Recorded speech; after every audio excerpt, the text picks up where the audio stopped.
প্রথম যে ব্যক্তি ডুববেন হাদিসটা আমরা অনেকে জানি, সেই ব্যক্তি একটা উট সাদকা করলে আল্লাহ রাসূলের যে সওয়াব, ওই সওয়াবটা তার আমলনামায় আল্লাহ তাআলা দিয়ে দেন। সুবহানাল্লাহ। দ্বিতীয় যে ব্যক্তি মসজিদে গমন করবে, একটা গাভী কুরবানি বা সাদাকা করলে যে সওয়াব, ওই সওয়াবটা তার আমলনামায় দিয়ে দেয়। এভাবে করে বকরি, হাঁস, মোরগ, ডিম পর্যন্ত হতেই থাকে। সম্মানিত হাজির, এখন মসজিদ পূর্ণ হওয়ার পরে বারান্দা, আমরা যদি এসে যদি বারান্দায় বসি, তা আপনি নিজেকে চিন্তা করেন, আমি বারান্দায় কেন বসলাম, মসজিদ তো খালি। এটা একটু চিন্তা করবেন। আপনারা সবাই বিবেক সম্পন্ন ব্যক্তি। আবার অনেক ক্ষেত্রে আমরা অনেক কাজ করে থাকি যেটা আমাদের স্ট্যাটাসের সাথে যায় না। কারণ আমি মসজিদে জুমার খুতবা দিই, আমি যদি দোকানে গিয়ে ফায়ের উপরে পা তুলে যদি চা খাই আর অন্যান্য সাধারণ মানুষের মতো যদি গল্প গুজব করি, তাহলে আমার কথাগুলো মানুষের উপর হুরমত আসবে না, তহমত আসবে না। এটা আমার স্ট্যাটাসের সাথে যায় না। এজন্য আমরা আমাদের অবস্থান আলোকেই আমরা নিজেকে চালাইতে পারি না, সমাজের সাথে খাপ খাওয়াইতে পারি না। এজন্য আমরা প্রাপ্য সম্মানটাও পাই না। সমাজের হর্তাকর্তা, মেম্বার, চেয়ারম্যান, মুরব্বী, দাড়ি পাকা মুরব্বী, এদের আলাদা একটা মান মর্যাদা আছে। আপনাকে ওই আলোকে আপনাকে প্রতিষ্ঠিত করতে হবে। যেখানে সেখানে আপনি যেতে পারেন না, যেখানে সেখানে আপনি বসে আড্ডা দিতে পারেন না। আপনি একজন মেম্বার, আপনি একজন চেয়ারম্যান, আপনি মসজিদের হুজুর, আপনি এমপি, আপনি মন্ত্রী, যার যার অবস্থান আলোকে আপনি ওই স্ট্যাটাস অনুযায়ী চলতে হবে। এখন মসজিদের সভাপতি কিংবা মসজিদের বড় দায়িত্বশীল যদি বারান্দায় গিয়ে বসে থাকে বা বাইরে গিয়ে গল্প গুজব করে, তাহলে ওনার স্ট্যাটাসের সাথে এটা যায় না। যায় কি? যায় না। দাড়ি ফাঁকা মুরব্বীর মুখে যদি সিগারেট থাকে, দাড়ি ফাঁকা মুরব্বীদেরকে সবাই সম্মান করে, শ্রদ্ধা করে। কিন্তু আপনার মুখে যদি সিগারেট থাকে, তাহলে আপনার প্রতি আর শ্রদ্ধা বোধটা আসবে না। সেজন্য সকলের খেদমতে আরজ থাকবে, আপনি কোন অবস্থানে আছেন সমাজের, আপনি কোন মর্যাদায় আছেন, ওই আলোকে আপনি চলবেন। যেখানে যাওয়া দরকার ওখানে যাবেন, যেখানে কথা বলা দরকার ওখানে কথা বলবেন। যদি এর উল্টোটা করেন, তাহলে আপনার মান মর্যাদা আপনি নিজেই খোয়াই ফেলবেন। সম্মানিত হাজরিন, আজকে আমাদের আলোচ্য বিষয় হচ্ছে সৎ কাজের আদেশ দেওয়া এবং অসৎ কাজ থেকে মানুষকে বিরত রাখা।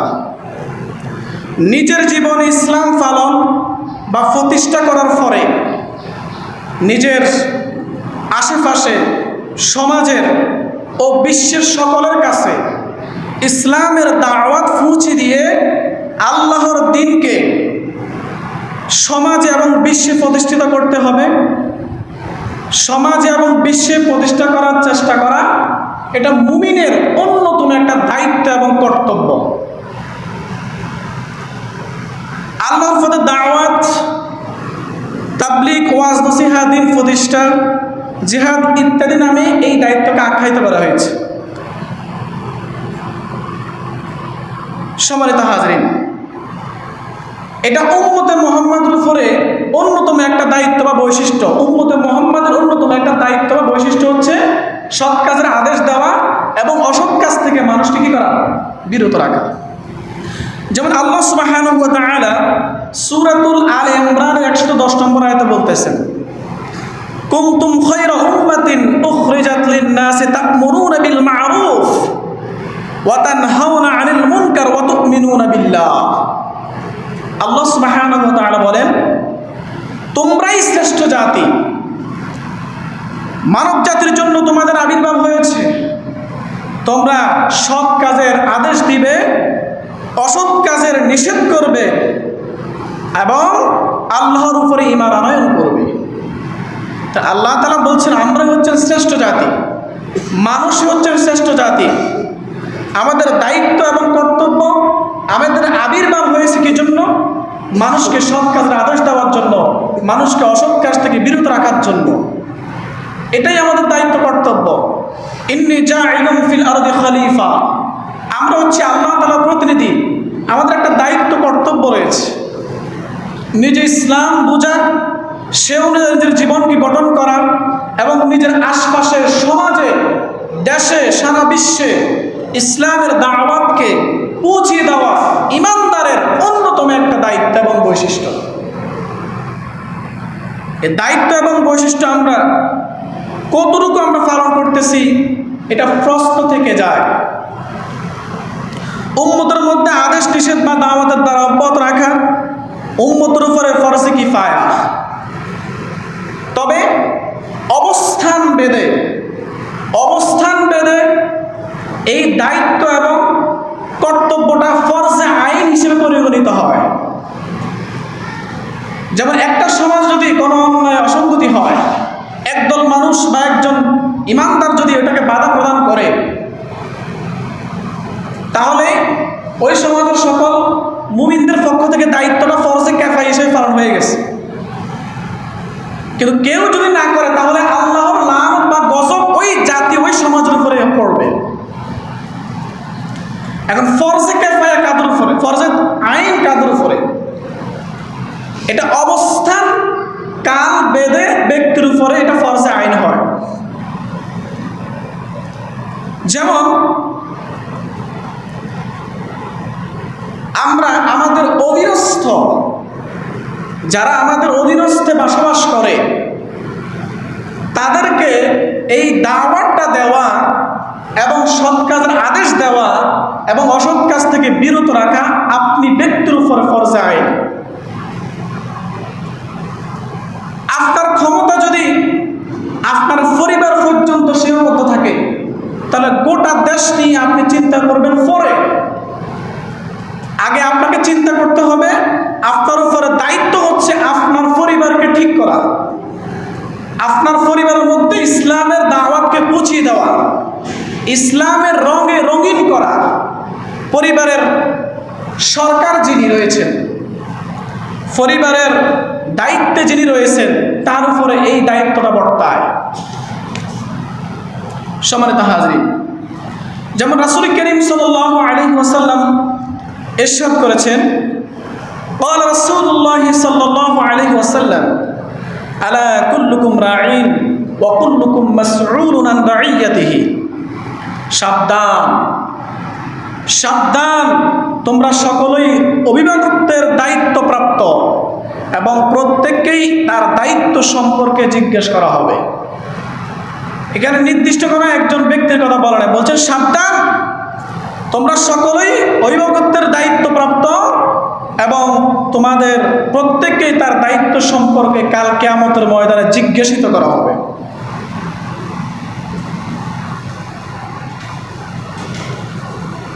ফাল আমিরুল্লাযী আলান নাসি রা'ইন ওয়া হুয়া মাসউলুন আন রা'ইয়াতিহি।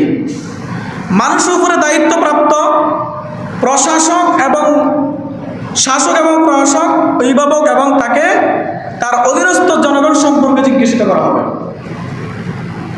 প্রথম বলা হয়েছে সকল মানুষ অভিভাবকের দায়িত্বপ্রাপ্ত, তাকে সেই দায়িত্ব সম্পর্কে জিজ্ঞেস করা হবে।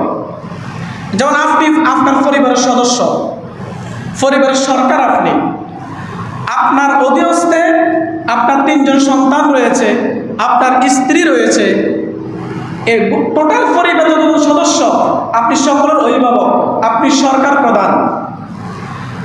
আপনার দায়িত্ব এবং কর্তব্য হচ্ছে তাদেরকে সৎ কাজের আদেশ দেওয়া, অসৎ কাজের নিষেধ করা এবং ইসলামের সকল জ্ঞানে গুণান্বিত করা তাদেরকে। আপনাকে চিন্তা করতে হবে আপনার পরিবারের সকল সদস্য নামাজ পড়ে কিনা, আপনার পরিবারের সদস্যদের মধ্যে কয়জন মহিলা আছে, তারা পর্দা করে কিনা, তারা 5 ওয়াক্ত সালাত আদায় করে কিনা, তারা সৎ পথে চলে কিনা। আপনি হাড় ভাঙা পরিশ্রম করে মাথার ঘাম পায়ে ফেলা পরিশ্রমের টাকা দিয়ে সকলকে খাওয়াচ্ছেন, কিন্তু এরপর আপনি বলতেছেন যে হুজুর আমার কথা তো শোনে না। আপনার হাড় ভাঙা পরিশ্রমের টাকা, মাথার ঘাম পায়ে ফেলার টাকা আপনি তাদেরকে খাওয়াচ্ছেন, কিন্তু আপনি বলতেছেন যে আপনার কথা শোনে না। আপনি পুরুষ নয়, আপনি মহিলা, আপনার কথা শুনতে বাধ্য সে, সে আপনার টাকায় চলে, আপনি পরিবারের সরকার, আপনাকে সেই দায়িত্ব নিয়ে পরিবারের যত সদস্য আছে তাদেরকে ইসলামের রঙে রঙিন করা, তাদেরকে ইসলামের দাওয়াতগুলো পৌঁছে দেওয়া, ইসলামের বিধিবিধানগুলো, ইসলামের আহকামগুলো সঠিকভাবে যেন তারা পালন করে, এই বিষয়ে আপনার খেয়াল রাখা। কিন্তু আমরা অনেক অভিভাবকই এই ব্যাপারে আমরা গাফেল, অসচেতন।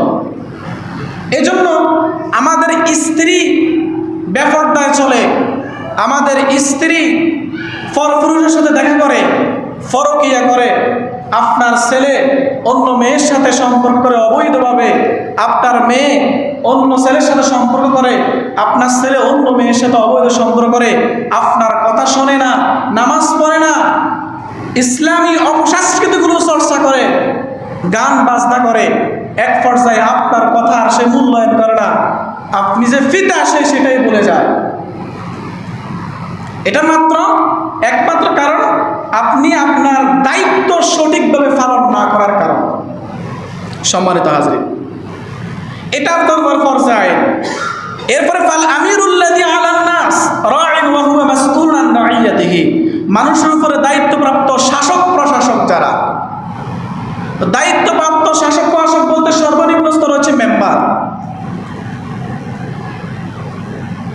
এরপরে স্তর হচ্ছে ইউনিয়ন চেয়ারম্যান, এরপরে স্তর হচ্ছে উপজেলা ভাইস চেয়ারম্যান, চেয়ারম্যান, এরপরে এমপি, মন্ত্রী, এরপরে প্রাইম মিনিস্টার, রাষ্ট্রপতি, যার অধীনেই যারা থাকবে। শুধুমাত্র হায়রে আফসোস, মেম্বার হওয়ার জন্য আমরা মানুষ খুন করি, কি করে না? একটু কথা বলেন, রোজা আছেন না? রোজা আছেন? এটা আমরা ছোটকালে দেখি না, গত 8-10 বছর ধরে দেখতেছি। মেম্বার হওয়ার জন্য মানুষ খুন করে, করে কি না? আচ্ছা, মেম্বারের ভাতা কত? আপনি সর্বশেষ ভাতা কত পাইছেন? মাসিক বেতন 3,500। এটা কত সালে? হ্যাঁ, এটা কোন সালে? 17-18 সালে 3,500 টাকা মেম্বারের যে মাসিক বেতন এটা পাইছে, 3,500 মাত্র। এখন এটার ফিগারটা সম্ভবত 4, 5 কিংবা 6 হতে পারে। হ্যাঁ, 8,500 টাকার মান তো নাই। এবারে 5 বছরে কত মাস হয়? 5-12 60 মাস। 60 মাসের 8.5 দিয়ে গুণ দেন, কত হয়? 2-2.5 লাখ বা 3 লাখ বা 4 লাখ হতে পারে। হ্যাঁ, 4,80,000 সুন্দর হিসাব করে ফেলছে। কিন্তু এখন বর্তমানে মেম্বার হওয়ার জন্য 10 লাখ টাকাও খরচ করে কিনা? করে না? মানুষ খুন করে কিনা? তো বেতন হচ্ছে মাত্র 4,80,000 5 বছরে, কিন্তু উনি খরচ করে ফেলতেছে 10 লাখ। আপনি জনগণ, আপনার মাথা গিলু নাই, সে কি করবে মেম্বার হওয়ার পরে? গিলু আছে? চেয়ারম্যানই পাতা নয়, কত হবে? 10 লাখ টাকা সে 5 বছরে পাবে, কিন্তু খরচ করে ফেলতেছে 1,50,00,000 লাখ।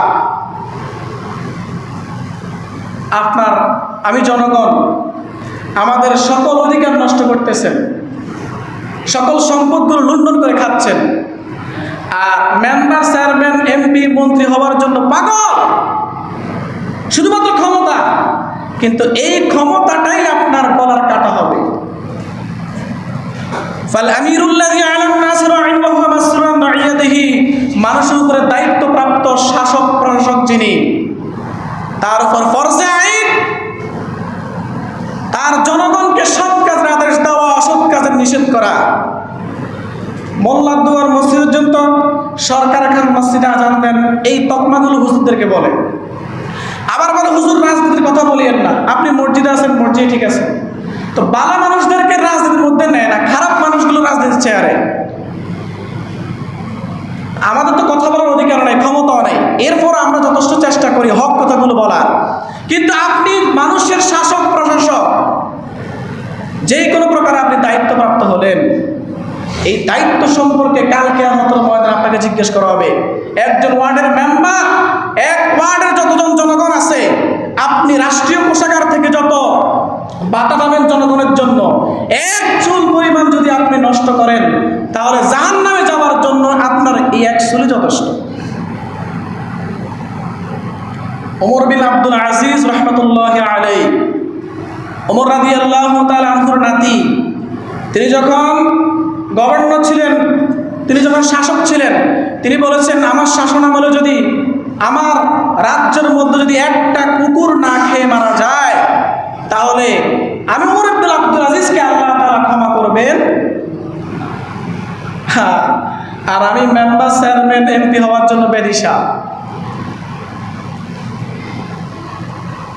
জনগণের টাকা খেয়ে ফেলেছেন, গম খেয়েছেন, চাল খেয়েছেন। বিভিন্ন ইন্টারনেটে দেখতে পাই ও যে বয়স্ক ভাতা, এরপরে মুক্তিযোদ্ধা ভাতা।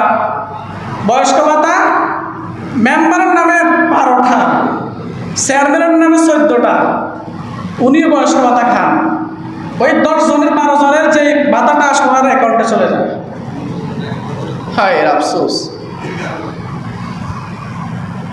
এরপরে তার মায়ের বিবাহ হয়েছে স্বাধীনতার পরে, তার মাও মুক্তিযোদ্ধা, তার সন্তানেরও মুক্তিযোদ্ধা।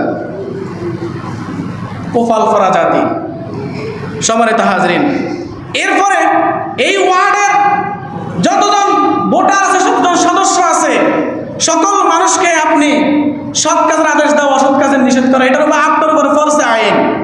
ঠিক অনুরূপভাবে ইউনিয়ন চেয়ারম্যানের উপর তার পুরো ইউনিয়নের দায়িত্ব, উপজেলা চেয়ারম্যানের দায়িত্ব, সমস্ত উপজেলা, আর সরকার প্রধান প্রাইম মিনিস্টার যিনি, পুরো সরকারের দায়িত্ব। তিনি মৃত্যুর পরে কিয়ামতের ময়দানে যে দেশের শাসক ছিলেন, পুরো দেশের জনপদের সমস্ত জনগণের হিসাব তাকে দিয়ে তারপরে জান্নাত যেতে হবে। আমার নেতা, আমার নেত্রী তাহাজ্জুদ পড়ে, কোরআন তেলাওয়াত করে, বিনা হিসেবে জান্নাতে। এত সোজা? পুরো দেশের জনগণের সমস্ত হিসাব আপনাকে দিতে হবে, তারপরে না জান্নাত। এত সোজা? মেম্বার হয়েছেন তো, এই 5 বছর পুরো ওয়ার্ডের দায়িত্ব আপনাকে হিসাব বুঝে দিতে হবে আল্লাহ তাআলার কাছে। চেয়ারম্যান হয়েছেন, পুরো ইউনিয়নের দায়িত্ব বুঝে দিতে হবে। সম্মানিত হাজরিন, আপনি চেয়ারম্যান মেম্বার থাকা অবস্থায় আপনার ওয়ার্ডের, আপনার ইউনিয়নের লোকেরা মদ খায়, গাঁজা খায়, ওই যে গান বাদ্য করে, বাজি ফুটায়, আর আপনি নীরব দর্শকের ভূমিকা পালন করেন। আপনি পুরুষও নয়, আপনি মহিলাও নয়, আপনি হচ্ছেন হিজড়া। সম্মানিত হাজরিন, ঈদের আগের দিনের অবস্থা তো আপনারা দেখেছেন। আমি ঈদগাহে অনেক কথা বলেছি এই বিষয়ে। ঈদগাহে খুতবা চলতেছে, আলোচনা চলতেছে, তারপরেও আপনাদের সন্তানরা বাজি ফুটাইতেছে। কি ফুটাইছে না? বাজি ফুটাইছে। আপনারা পিছনের দিকে একবার তাকাইছেন, বাস আবার সামনের দিকে। আগামী দিনের নেতৃত্ব কাদের হাতে দিয়ে যাচ্ছে? আজকের যুব সমাজ, আজকের শিশু কৈশোর যারা আছে, তারা আগামী দিনের নেতৃত্বে আসবে। আপনি তো আপনার জীবনকে সফল করে গেছেন, কিংবা আপনার পিতামাতার অঢেল ধন সম্পদ থাকার কারণে আপনার তেমন কোনো সমস্যা হয় নাই। নামাজ কলমা পড়ছেন, মোটামুটি তাহাজ্জুদও পড়ছেন, সালাত সিয়াম পালন করছেন, চুপ করে বসে আছেন, মরব আর জান্নাতে চলে যাব। এত সোজা? আপনি যাদেরকে উত্তরসূরি হিসেবে এই সমাজে রেখে যাচ্ছেন, তাদের অবস্থাটা কি হবে? এখানে যারা আছেন তারা একটু চিন্তা করেন তো। এই সমাজের, যুব সমাজের যে অবস্থা, এই সমাজের যারা যুবক আছেন বর্তমানে, এদের যে অবস্থা, এদের যে মেন্টালিটি, চিন্তা চেতনা, এদের যে আচার ব্যবহার, এদের যে সংস্কৃতি লালন করে, এরা যখন আগামী দিনের নেতৃত্বে আসবে, কেউ মসজিদের সভাপতি হবে, কেউ মসজিদের সেক্রেটারি হবে, কেউ ওয়ার্ডের মেম্বার হবে, কেউ সমাজের বিচারক হবে, এই মাতালগুলো, তখন এই মাতালগুলো যখন এই দায়িত্বের মধ্যে চলে আসবে, তখন এই সমাজ, এই মসজিদটা কোথায় গিয়ে দাঁড়াবে? কোথায়? বঙ্গোপসাগরে যাবে। আমি প্রায় উদাহরণ দিয়ে থাকি, ড্রাইভিং সিটে যিনি বসেন, স্টারিংটা তার হাতে থাকে। এখন ড্রাইভার যদি মাতাল হয়, তাহলে গাড়িটা কোথায় যাবে? কথা বলেন। ড্রাইভার যদি মাতাল হয়, গাড়িটা কোথায় যাবে? খেতে, পুকুরে। আপনি আপনার উত্তরসূরি রেখে যাচ্ছেন একদল মাতাল তরুণ যুবক, যারা আগামী দিনের মসজিদের নেতৃত্বে আসবে, মাদ্রাসার নেতৃত্বে আসবে, সমাজের নেতৃত্বে আসবে। এই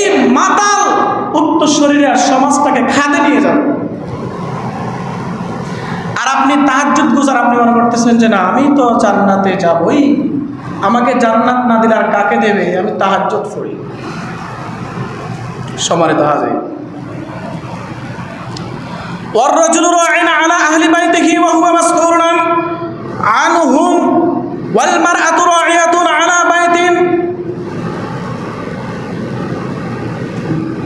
বাড়ির কর্তা ব্যক্তি তার পরিবারের সদস্যদের দায়িত্বপ্রাপ্ত অভিভাবক এবং তাকে তাদের বিষয়ে জিজ্ঞেস করা হবে। স্ত্রী তার স্বামীর বাড়ি এবং তার সন্তান সন্ততির দায়িত্বপ্রাপ্ত এবং তাকে তাদের বিষয়ে জিজ্ঞেস করা হবে।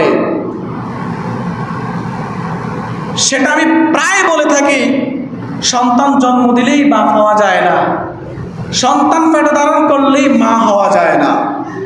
নিজেকে প্রশ্ন করেন, আপনি কি আসলে পিতামাতা হতে পারছেন কিনা? আর আপনার এই দায়িত্ব সম্পর্কে আল্লাহ সুবহানাহু ওয়া তাআলা কাল কিয়ামতের মাঠে আপনাকে জিজ্ঞেস করা হবে। একশো পরিমাণ লড়তে পারবেন না। রাসূল কারীম সাল্লাল্লাহু আলাইহি ওয়াসাল্লাম বলেন, আমরু বিল মা'রুফ সাদাকাতুন ওয়া নাহয়ু আনিল মুনকারি সাদাকাতুন। এই যে সৎ কাজের আদেশ দিবেন, সৎ কাজ থেকে বিরত রাখবেন, এটা শুধু ফরজে আইন নয়, এটার মধ্যে অনেক ফজিলত রয়েছে। সেটা কি? ভালো কাজে নির্দেশ করা সদকা বলে গণ্য এবং খারাপ কাজ থেকে নিষেধ করা সদকা বলে গণ্য হবে। সুবহানাল্লাহ। রাসূল কারীম সাল্লাল্লাহু আলাইহি ওয়াসাল্লাম আরো বলেন, ওয়াল্লাহি লিআন ইউহদা বিকা রাজুলুন ওয়াহিদুন খায়রুল লাকা মিন হুমরিল না'ম।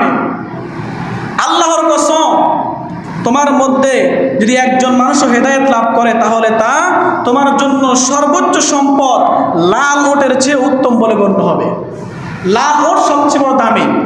লাল ওট সদা করলে যে সওয়াব, ওই রকম সওয়াব আপনার আমলনামে আল্লাহ তাআলা দিবেন যদি আপনার মাধ্যমে একজন ব্যক্তি হেদায়েত প্রাপ্ত হয়। তবে এই ক্ষেত্রে আমাদেরকে নম্রতা, ভদ্রতা, সর্বোচ্চ ধৈর্যের পরিচয় দিতে হবে। রমজান চলে গেছে, আমাদের শিক্ষাটা কি? রমজানে আমরা সালাতের ট্রেনিং নিয়েছি, সময়ের ট্রেনিং নিয়েছি, সিয়ামের ট্রেনিং নিয়েছি, আমরা সাদাকার ট্রেনিং নিয়েছি। এই বিষয়গুলো নিজের প্রতি বাস্তবায়ন করার পরে অন্য মানুষকে এই দাওয়াত দেওয়া। যারা সালাত পড়ে নাই, আপনি চিন্তা করেন যারা রমজানেও সালাত পড়ে নাই, তারা কিন্তু মুসলমান। আমি টার্গেট করবো অন্তত একজন, তার সাথে আমি মিশবো, তাকে আমি সালাতের দাওয়াত দেব। টার্গেট করেন একজন ব্যক্তি ফর্দা করে, তাকে ফর্দার বিষয়ে নসিহা করবেন। এটা আপনার উপরে দায়িত্ব এবং কর্তব্য। সম্মানিত হাজির, আমরা শুধু নিজেরা নামাজ পড়ি, নিজেরা পর্দা করেন, নিজেরা সালাত সিয়াম করি মনে করে আমরা চলে যাবো জান্নাত, না। এই দায়িত্বটা সমাজের সমস্ত মানুষের কাছে এই দাওয়াতটা আপনাকে পৌঁছে দিতে হবে। সমস্ত উম্মাহকে নিয়ে আপনাকে চিন্তা করতে হবে। শুধু আপনি নিজের চিন্তা করলে আপনি পার পাবেন না। সম্মানিত হাজির, যদি কোনো ব্যক্তি আমরা আবার দাওয়াত দেওয়ার চিন্তা করেন, না খুব খারাপ লোক, আমার কথা শুনবেই না, এ কাফের হয়ে গেছে, মুশরিক হয়ে গেছে, বেদিন হয়ে গেছে, নাস্তিক হয়ে গেছে, আগেভাগে সার্টিফিকেট দিয়ে ফেলছে, সে যেরকমই হোক। রাসূল কারীম সাল্লাল্লাহু আলাইহি ওয়াসাল্লাম কাফের মুশরিকদের কাছে দিন দাওয়াত দিয়েছেন, আপনি তো মুসলমানের কাছে না দাওয়াত দেবেন। সে শুনুক বা না শুনুক, আপনার দায়িত্ব হচ্ছে তাকে দাওয়াত দেওয়া। যদি সে দাওয়াত কবুল করে, তাহলে কোনো মানুষ যদি আপনার এই দাওয়াতে ভালো হয়ে যায়, তবে আপনার অত্যন্ত সৌভাগ্যের বিষয়, দাওয়াতের অফুরন্ত সওয়াব ছাড়াও হেদায়েতপ্রাপ্ত মানুষদের জীবনের সকল নেক আমলের সমপরিমাণ আপনি সওয়াব লাভ করবেন। আর যদি আপনার দাওয়াত গ্রহণ না করে, সে যদি আপনার দাওয়াত প্রত্যাখ্যান করে, তারপরও আপনি অধিক সওয়াবের অধিকারী হবেন। আপনার উপরে যে ফরজে আইন বা ফরজে কিফায়া দায়িত্ব দাওয়াতের ক্ষেত্রে, এই দায়িত্বটা আপনি পৌঁছে দিয়েছেন। সম্মানিত হাজির, এজন্য নিজের পরিবারে, নিজের সমাজে, নিজের রাষ্ট্রে যে যতটুকু ক্ষমতার অধিকারী আছেন, আপনি যাদের অভিভাবকত্ব করেন, যদি আপনার পরিবারের অভিভাবকত্ব করেন, যদি আপনি সমাজের অভিভাবকত্ব করেন, যদি আপনি রাষ্ট্রের অভিভাবকত্ব করেন, আপনার অবস্থানের আলোকে সৎ কাজের আদেশ দেওয়া এবং অসৎ কাজ থেকে মানুষকে বিরত রাখা, এটা আপনার উপরে দায়িত্ব এবং কর্তব্য। এটা মুমিনের বৈশিষ্ট্য। আর এটা না করলে আপনি জান্নাত যেতে পারবেন না, আল্লাহর কাছ থেকে আপনি ছাড় পাবেন না। আসুন আমরা রমজানে যে শিক্ষা গ্রহণ করেছি, সেই শিক্ষার আলোকে নিজের ব্যক্তি জীবন পরিবর্তন করি, নিজের পরিবারের সকল সদস্যকে পরিবর্তন করি, নিজের সমাজকে পরিবর্তন করি, নিজের রাষ্ট্রকে পরিবর্তন করার মাধ্যমে